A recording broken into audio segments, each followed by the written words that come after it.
On this episode of the Educational Duct Tape Podcast, I'm flipping the mic around. I joined the Inspired Teacher Podcast to chat with Mike Brilla about AI and education, books we're reading, buffaloes and storms, and why your why matters. We also unpack the adjacent possible and how small steps spark big innovation for you and your students. Let's dig in. Welcome to the Educational Duct Tape Podcast with Jake Miller. Welcome, folks. Welcome into the Educational Duct Tape Podcast. Today, as I do occasionally, I'm going to share a conversation that I had on a different podcast. So every now and then, I do an interview on a friend's podcast, and afterwards I go, wow, I really enjoyed that conversation. I want to make sure Educational Duct Tape listeners hear that. And that happened after this discussion. And so I always ask in that situation if I could share it on my podcast too. And the reason I do that, my hope is that number one, you enjoy the conversation. And number two, that you go and subscribe to that other podcast. So today's interview was an interview I did on the Inspired Teacher Podcast hosted by Mike Brilla. It was a couple weeks ago. Mike is a social studies teacher and a wrestling coach in Pennsylvania. And he hosts a podcast that, as the name states, is geared towards inspiring educators. And as a listener to Mike's show, I have to tell you, it does. It's inspirational. So I do hope you go subscribe. But you don't have to take my word for it on that. You could just listen to this episode right here of me on the Inspired Teacher Podcast and make an informed decision about whether or not you want to subscribe. And you're going to want to. It's like a 40-minute trial subscription right now that you're signing up for. Before we get to that episode, if you're a Google user and haven't listened to my episode about Gemini for Education, I highly recommend you go back and tune into that. Lots of updates. They're not all out right now. Some are forthcoming in the coming weeks and months, but there's a lot of stuff happening in their Gemini for Education announcement. So I highly recommend you go back and tune until I believe it was episode 128. And also, if you're a Google for Education user in school, I highly recommend you make sure you're subscribed to the show, because in my next episode, I'll be sharing about the upcoming updates to Google Classroom. And again, there are a lot of updates coming to Google Classroom. And I'll be sharing that alongside a few other EdTech updates. So make sure you're subscribed so you don't miss those. Okay, well, without further ado, let's get into my conversation with Mike Brilla on the Inspired Teacher Podcast. We learn and we think and we grow based on what ideas we expose ourselves to, as well as whose ideas and who's around us, right, and who we're talking to. Episode 263, Jake Miller is here.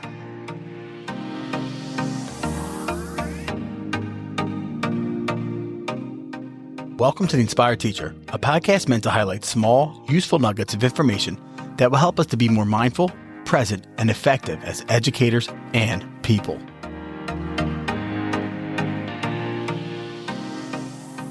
Hey, I am so super excited to bring to you this next episode. And it's a result of some discussions, some planning for the past few years on my part, where I've been kicking around the idea and telling myself and others that I was going to bring guests onto the show. And I was going to start to reach out and interview people.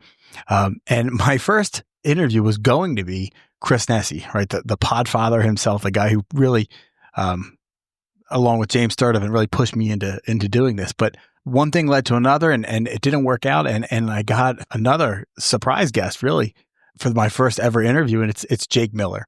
And for those of you who don't know Jake, I introduced him a little bit later in this podcast, but I'm really excited to bring this one. Now, I do have to admit something.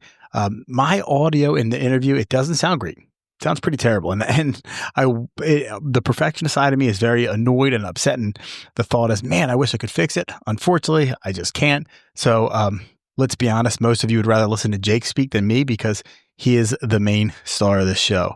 Our conversations were all over the place. We went from picking at Chris, a little bit of baseball. We talked about AI. We talked about books we're reading. We talked about dealing with kids, students, our own kids and teachers, and where we get our inspiration today. I really enjoyed the conversation I had with Jake, and I hope you enjoy listening. So thanks for listening, everybody.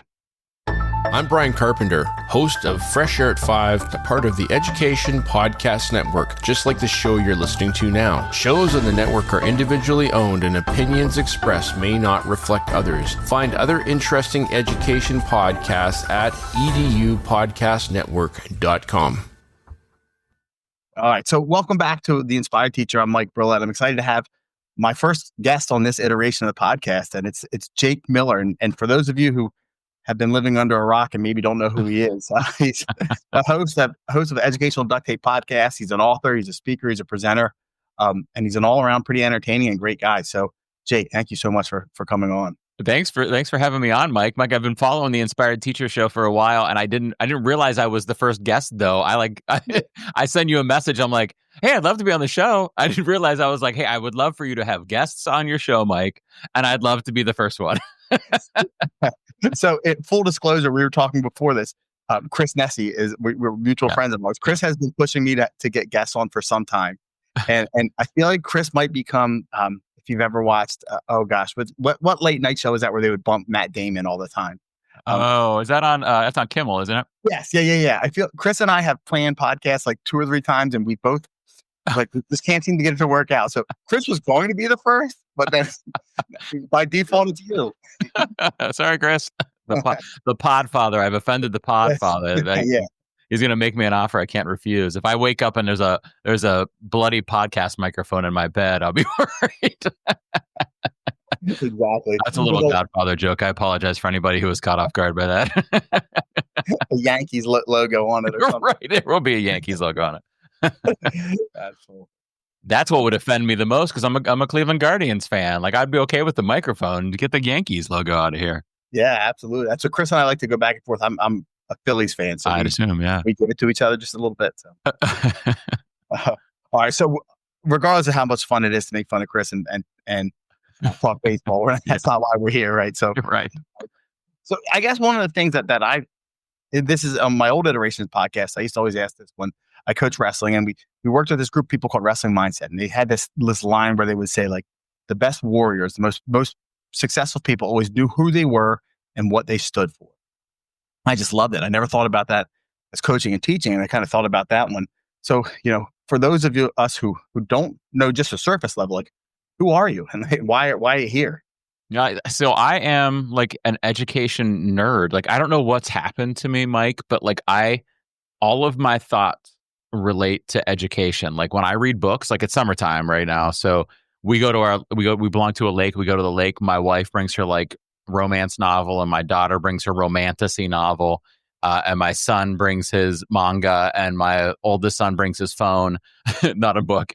I bring an education book. Like that's what I'm always doing. So I don't know when this happened to me that it became my passion just to always think about education. It was funny because, this is year, I think 23 in education for me. And when I was like 6 or 7 years in or something like that, somebody told me like, Jake, you need to go work on getting your master's now. Like you've got to do it for your continuing credits to keep your license and renew it. And it moves you up on the steps on the payroll. And by the time you get enough steps to be at your max, you might as well just have your master's. So just go ahead and get your master's, right? And I'm like, I don't even know what I want to study. Like I thought when I graduated from college with my bachelor's, I was like never going to step in a classroom that I wasn't teaching in again. And then I went back and got it in educational technology and wasn't even feeling like a fire about it at that point. I was like, I like to use tech. I'm good at tech. That's what I'll get my license in. And then at some point in time, I started helping. I had to, as part of that program, had to start helping teachers out with technology, and found like how much I loved supporting teachers. Like just through like doing this thing that I kind of had to do, I was like, man, I really enjoy helping these teachers out. And so as time has gone on, that has kind of evolved into helping them like pedagogically too, right? And in other ways outside of technology. So I guess who am I as just a guy who's passionate about good education, which is that's a hard person to be in 2025, a person who's passionate about good education. Yeah, for sure. That's how, I came across you through the whole Google Teacher podcast thing. And I was, for a couple of years, I was a teacher on special assignment for education technology and like integrating. It was when I was lucky or unlucky enough, whatever you want to call it. And I started as a TOSA in 2019, and then COVID hit. So I went from, people made fun of me, I went from sipping coffee in the hallways talking to everybody to then being like massively busy. Yeah, right. The beginning of that school year, you were like, do you want to learn about Flipgrid? Okay, no. All right. Okay. Well, have a nice day. Oh, you're you need a new charger? Okay, I can get you a new charger. Or like the copier's broken. Like, I guess I can look at it for I got nothing else to do. By the end of the year, just like your world's on fire, right? Yeah, 100%. It was such a big change, and so much of what you were saying has kind of got me and got people through that. And I think I'd be remiss to not thank you for that, because you're definitely inspirational. So I have to ask. I can't not ask. What are you reading right now? So currently, I'm reading. What's the name of it? Oh, The Anxious Generation. So Casey Bell, who you know from probably Shake Up Learning, and back in the day, she did the Google Teacher podcast. She does a book study on it, and the book has been on my shelf. Like you could see. Fortunately, there's no video, Mike, for this podcast episode because I was just working in the yard on our sprinkler system, and I look like it. But what you could see is a bunch of books behind me. There's piles behind my chair that you can't see. So I've constantly got like a backlog of books I want to read, and that was in there. And she had the book study launching a couple weeks ago, and I was like, you know what? I want to learn how she does a book study. I want to read this book. Perfect timing. I want to be part of the community that's doing this book study. So I started reading that, and I'm about 40% of the way through. I want to say I'm loving it, but it's kind of it's a frustrating and depressing book. Do you know the Anxious Generation book? Have you heard about it? Yeah, absolutely. I read it. Yeah. Yeah. And so I am finding it very compelling and well written and informative and a good read, but it is really bumming me out right now. So I hope the last half of the book is a pick me up. It gets better. It does. But I remember thinking the same thing because, I had two boys. My oldest is going into 10th grade. My youngest is going into 7th grade. Yeah. I remember thinking like, oh my gosh, I screwed these kids up before I could even realize it. Yeah. Yeah. I feel the same. My kids are in the same kind of age range. And it's like, you didn't screw them up. You just followed the flow. Right. And like, I know I was even more prohibitive than most parents. My wife and I were more prohibitive than most parents, but still allowed them to have access to the technologies of the phones and stuff like that. And I'm like, man, you could just see, it's kind of like watching one of those superhero movies or whatever that's an origin story, right? And you're like, oh, now I see where this superhero feature came from. You read The Anxious Generation, you're like, now I see why my kids are the way my kids are. And I'm like, oh, it's hard. Or my students are too. Like those are my other kids, the kids at school. You see it there too. And you teachers talk about like the kids these days stuff, or like they're not as motivated or not as into school or whatever. They tune out quickly. And you're like, well, I could tell you why, right? Yeah. And so that's hard. So I read a book not too long ago. I don't know if you ever read Marching Off the Map, it's called. No, I never heard of it. Title. It's a great one. I'll see if I can I'll get you the title, the official title of the author.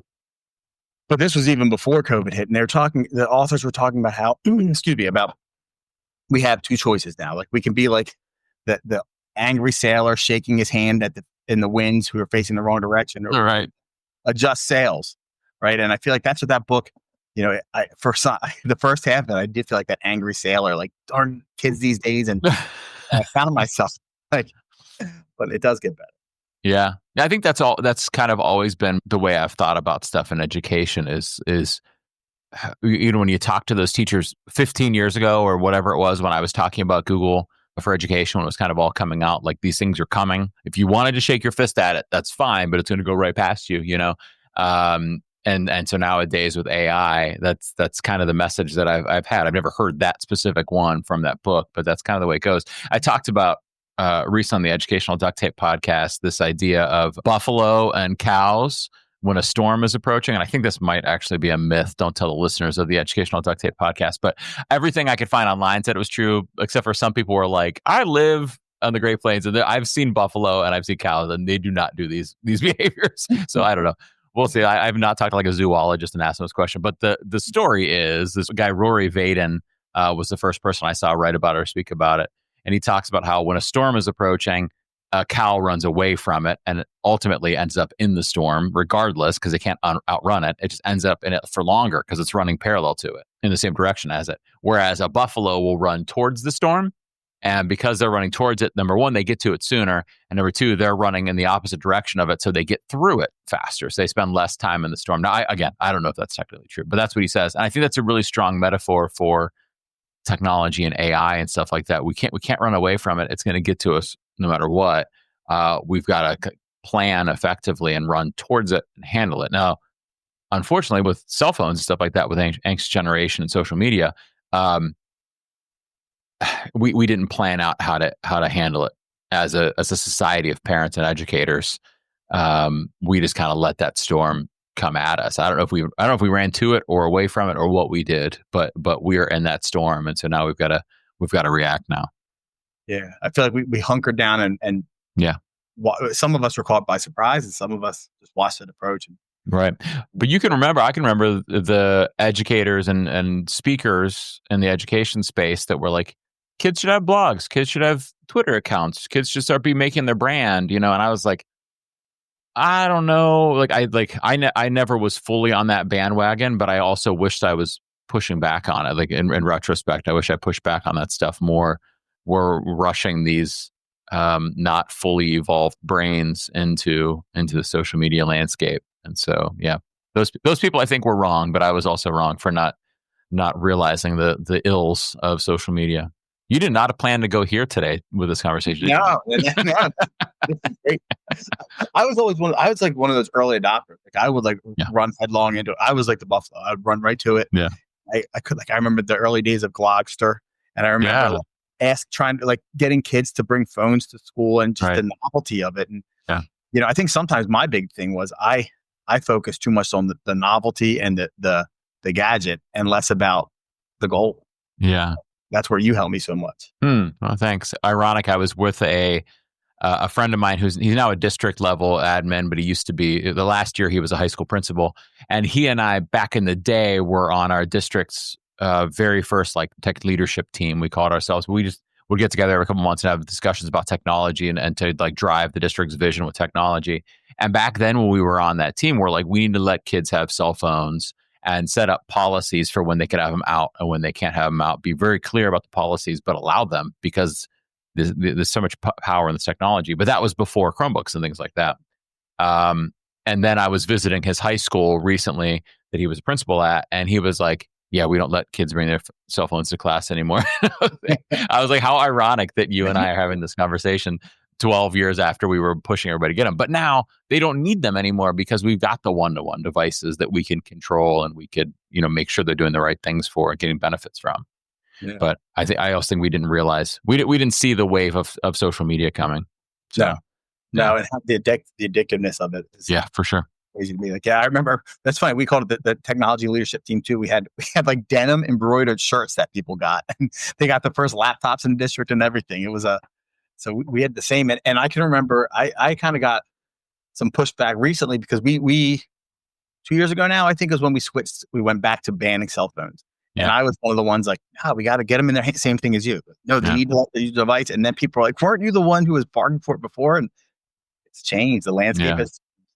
Yeah, right. Oh, I used to think they need to have them so that they can learn how to kind of ignore them or whatever, but learn how to be successful with them in their pocket. Like we try to be as adults. But as the years have gone on, I've realized how addictive they are. And that, we need to actually just take them away from them during class. So my son's high school, they put them in pockets at the front of the room as they enter the classroom and pick them back up on the way out. I think that's probably where I think is the ideal. I wish they didn't have them in between class changes. I wish they were just interacting in person during class changes, but I know some parents really want the kids to have them.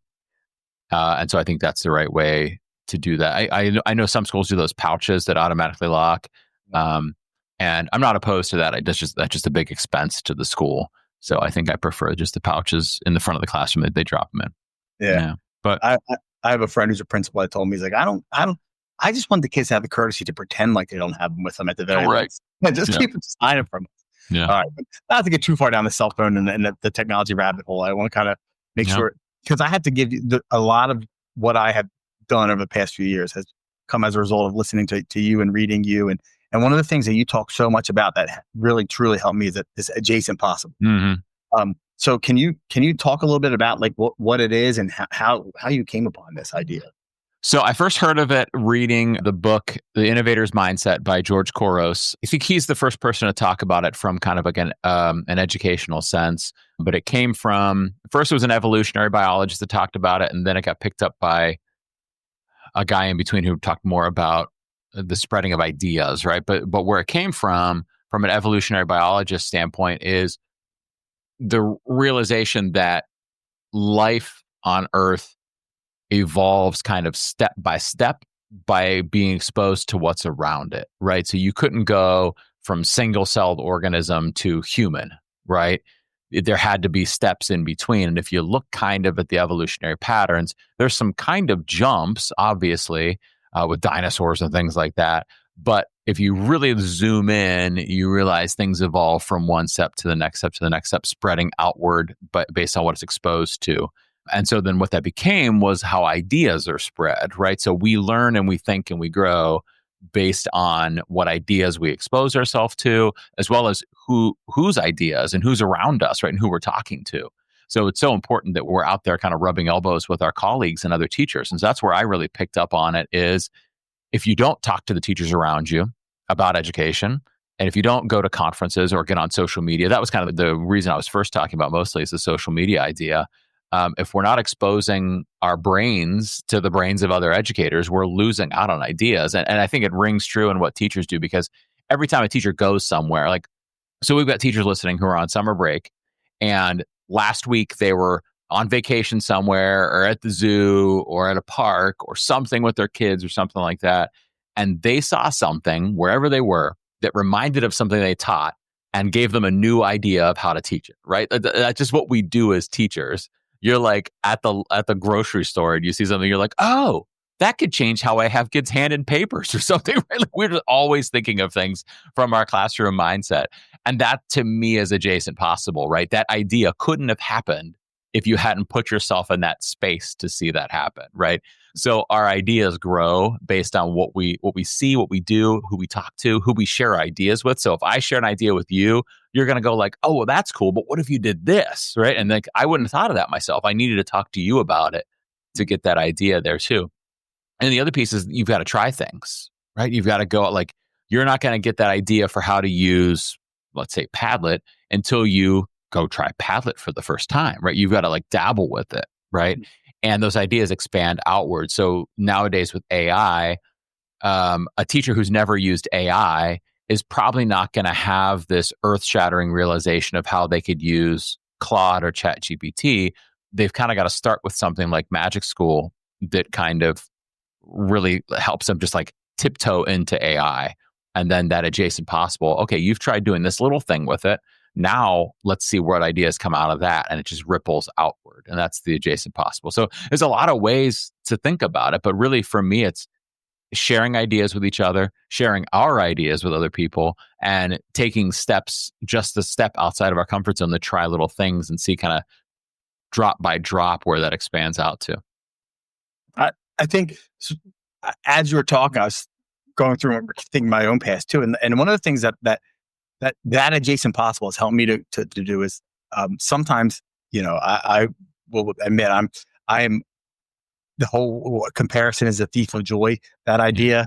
I am one of those people who I compare myself sometimes too often to others. And like, oh my gosh, I'll never do this, or look at that person. And social media was really good for me at some points to help me with getting the ideas, but it was also, it could be horrible for me because it's like I put pressure on myself. And I think, I just talked to you not too long ago, I was talking to you about like the Mel Robbins book that she's got the whole let them thing right now. And she reframed it as how you can use comparison to help you. Right. And I think that's the same idea, that adjacent possible. It's looking at what people do and in a non-judgmental way for you or the others. Is that kind of Yeah. I love that. And yeah, that's a good point because you can't, like, if you look at somebody who's doing something, like look at that teacher down the hallway who's teaching everybody, like that's the best teacher in the school. Everybody wants their kid to have that class. And like when the principal talks at the staff meeting, that's the teacher they're talking about. It's never me they're talking about it. But like, why don't we look to them, let them kind of come up with those amazing ideas, see that, and see how we could use it in our space. Is that kind of what she's saying there? Yeah, exactly. And how do you make it your own? Like, how do you, and I think that's where your adjacent possible thing was, for me, was so unlike, because it's like, I'm not going to be able to do what you do or what like Casey Bell, exactly. I can't do it because I'm not that same person. So do it in a way that makes sense to you. Yeah, right. And that's part of the reason, like I mentioned her book study. That's part of the reason I'm participating in her book study, because I'd like to get involved in running some book studies myself, because I read so much and I love talking about what I'm reading. And I was like, I've never run a book study before. Let me see how she does it. Right. And it's not like stealing somebody's ideas or something like that. It's just learning from each other. I think there's so much to learn from the way other people do things. And it's interesting because we all do things our own way, but we have to see the way those people do it to be inspired by it, you know? Yeah. So where are you? For so long, we were all getting our inspiration on Twitter, right? We were all having those Twitter chats. We were social media was the good side of it. So where are you connecting with educators, or are you still, or has it become more of a face-to-face thing? Yeah. So, well, I love Blue Sky, and I want Blue Sky to be that place. That's actually where we were messaging, was on Blue Sky. I felt like there was a lot of energy around Blue Sky right around like January 2025, and a lot of teachers moving to there. And I thought that was going to be the place, and now I don't think it's going to be. There's just like not a lot happening there. There's no negativity, right? There's honesty without negativity. And there are some educators there, but there's just not a lot of community happening there. And so I'm bummed, because I was really wishful. I don't think it'll be the place. Where I'm getting the most, actually, so in my day job now, I'm not in a classroom or at a school. I work for an educational service center. So here in Ohio, we have, they used to be county by county. Now they're bigger than county by county, but we have educational service centers. Every school district has to be aligned to one of them, use them for some services. They use them for some of their professional development service. I work really involved with like 4 different school districts, but then there's a couple other ones that I'm with occasionally. So maybe like 7 or 8 different school districts. So in a given week, in 5 days, I could be in upwards of like 10 different schools within a week, working with teachers. Sometimes I'm observing in classrooms, sometimes I'm meeting with them. And so that's where I'm getting it from. It's just those conversations with teachers or time in classrooms, which is interesting because that really is adjacent possible, right? Because I'm going in there and I'm hearing how a first grade teacher's teaching and how a 12th grade teacher's teaching and how it's happening in this classroom and how it's happening in that classroom. And I'm just hearing all these different ideas and seeing these things. And it's like every time I'm talking to those teachers or in those classrooms, those synapses are firing, right? Where it's like, oh, I didn't think about doing it that way. Or, oh, look at how they're organizing this. Or, oh, look how they're doing this. Or, look how they're using that tool, right? So I'm getting it actually from being in the classrooms with people. But I think it's important to note that different people, like I think we all have to have that way that we're learning about things and being inspired by other educators. And it's different for everybody. Like some of us it's books, some of us it's podcasts, some of us it's social media. Like there's still lots of educators sharing amazing things on TikTok and Instagram and Facebook and Twitter and Blue Sky and name your social media and Pinterest. And sometimes it's email newsletters. Sometimes I said it's books. Sometimes it's going to conferences. Sometimes it's just talking to the teachers you work with. There are a lot of different options, and there's no right or wrong one. But I think we all kind of need our community of educators, to get ideas from and to feel a part of that community too. I think is important. Yeah, that's one thing I got wrong when when I first had kids. I remember like my goal was to take no work home, so I would shut my door. Like every moment I had, I was grading and doing everything, and you lose that community. Yeah. I hate to say take the work home, but right. But I also hate to say shut your door and don't talk to the other teachers, right? Yeah. Well, it's a choice, right? It's and like I know there's some teachers who there's people who, you can see them on social media now. Like they're all about like you work to your hours and don't give anything more. But like, I have no problem taking work home if it means I get to go take a walk for 10 minutes during the day, or I get to just go talk to somebody. Yeah. I find that I don't take a lot of work home. I take a lot of thinking about work home. And not in a bad way. I mean, I mean, just whether it's reading a book or listening to a podcast or talking to somebody like yourself and talking about this stuff. And that's the stuff that's more pleasurable for me, because that's not the work. That's the mission. You know what I mean? Like, so what I'm taking home is the mission of education. What I'm doing during my working hours is the work. So that's what I'd like to see for teachers, right? Is that the grading of papers and the planning of lessons happens between 8 and 3 or whatever your workday is. But there's more of the mission of thinking about teaching outside of there, the stuff that the reason we're in the profession, outside of that time. And that's where podcasts like yours are nice, because it brings that opportunity in. Yeah, I appreciate that. Thank you. So one of the things you've mentioned earlier, I don't know if anybody's heard about this thing called AI lately, but you talk about using AI, and it's funny. You mentioned the three that like MagicSchool, Claude, ChatGPT. Like I'm in each of those, and to continue with your animal metaphors from earlier, I read Doris Kearns Goodwin wrote a book about, she's called Leadership in Turbulent Times. She talked about LBJ, Lyndon Baines Johnson, and how he was a great leader because of he was a cowboy when he was young. And she said, he used to have this story where he said, like, when your cow gets stuck in the mud, like a cowhand has to get in the mud and get muddy with the cow to help it lead its way out. Yeah. So that's kind of like I'm like, I love that. Like, get muddy with your students. So like I dove headfirst into MagicSchool and ChatGPT and AI. What advice might you have for people who are like a little hesitant to embracing AI or First of all, from it, I should say. First of all, I love that metaphor because it's funny that I'm guilty of it myself. There's been times in teaching in the classroom or in professional development too, where a student is struggling and unable to grasp the concept or learn the skill or master the skill. And I'm not in the mud with them, right? I'm trying to do it from the front of the classroom and just kind of shaking my head going like, why don't they get it? Like you need to get in the mud with them and help them out of there. So that's really a powerful metaphor there. I think the most important thing with AI is, and it's what I've always talked about on my podcast with Educational Duct Tape, is the idea of looking at it as a tool, right? You don't have to start using AI just to start using AI. Think about where that can help you or your learners, where that could benefit you or your learners. So one of my favorite things about AI is the way it can make learning more accessible, like the universal design for learning aspects of it. So you take a tool like Diffit, for example, or MagicSchool, and look at how it could change reading levels of content or translate content or make content more relatable to students, things like that. And like, if that's an area of need for you, that's a good spot to start trying things like that out there, because number one, that brings you into the adjacent possible. Okay, I've used AI in this one way, and now that's going to help me see that what's next to me, what these adjacent possibilities are for use of AI. But I'm also doing it in a way that's impactful. It's not just another thing. It's achieving a problem for me. So think about like what's something that you'd like to see fixed in your classroom or go more smoothly or make better for your students or make more efficient for yourself. Talk to somebody who knows AI, maybe your building tech coach or your tech director or somebody like that, and ask them, or your TOSA, how can I use AI to help me with this? They're going to know the answer.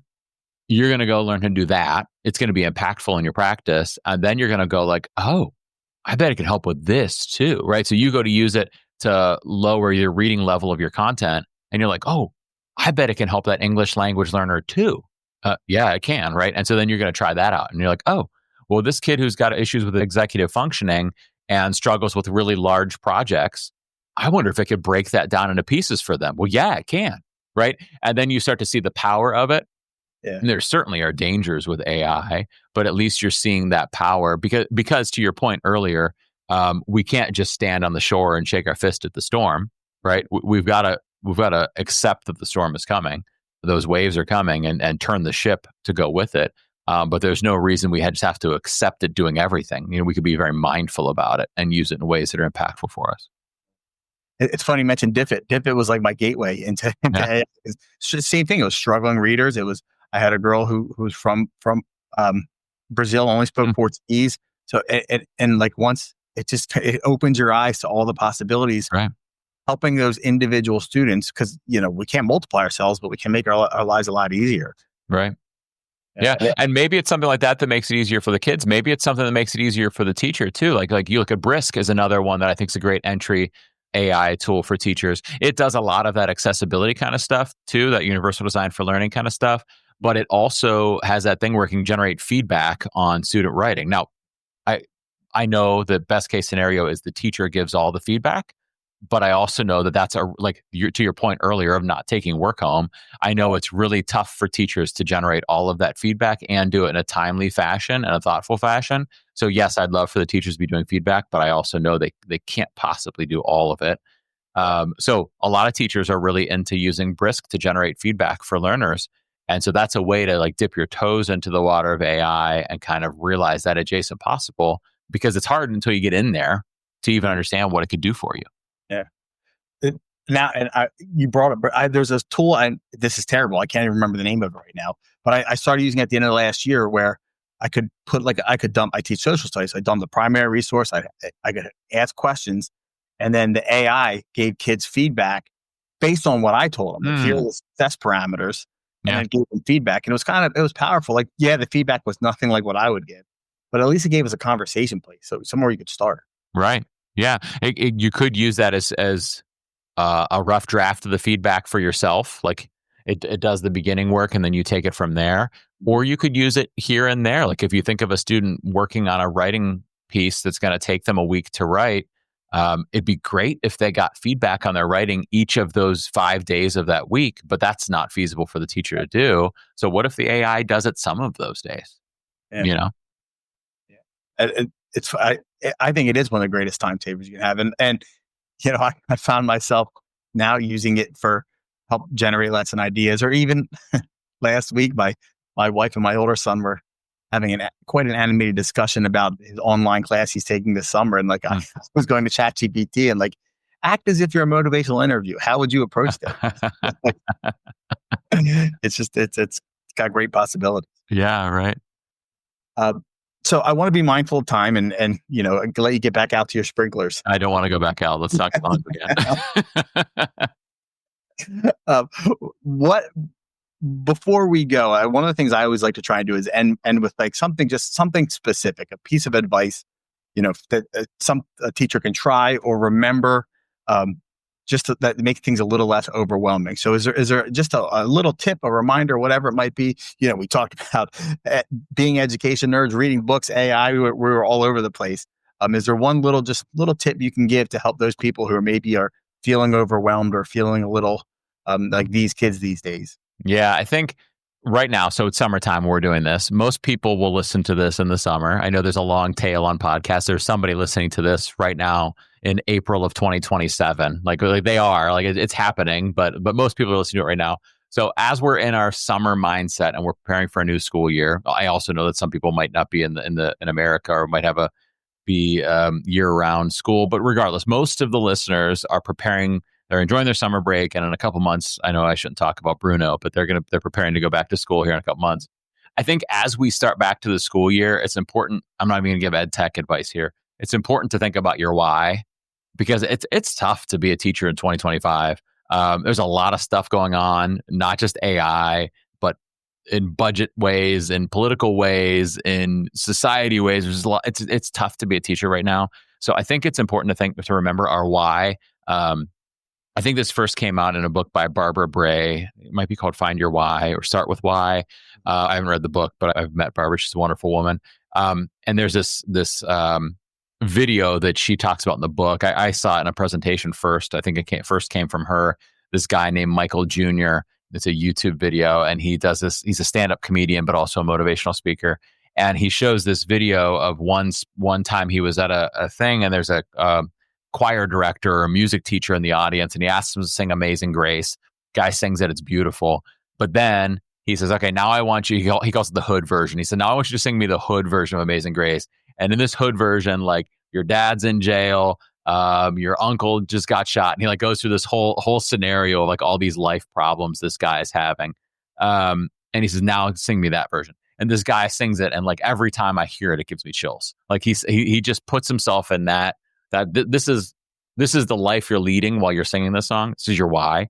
And he sings it, and it's amazing. And then he says this statement. It's something like, when we know our why, our what has more purpose because we're walking on our purpose, right?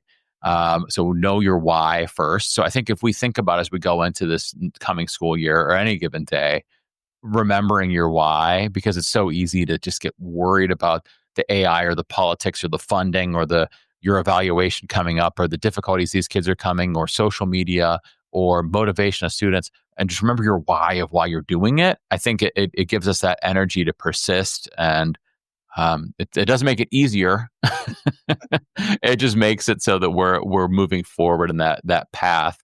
Just like when we're exercising or something, right? Like if you for exercise run on a treadmill, like if you're just running on the treadmill, like that is no fun. But if you're thinking like, I'm trying to get in shape for reasons X, Y, or Z, so I live a 100-year life, healthy life with grandkids someday, and all these things. Like this is why I'm on the treadmill. Then that exercise maybe it is easier, right? Because you're feeling more motivated to do it. So I think that's the most important thing as we enter a new school year is remember your why of why you're doing it, so that you could walk in your purpose as you do it.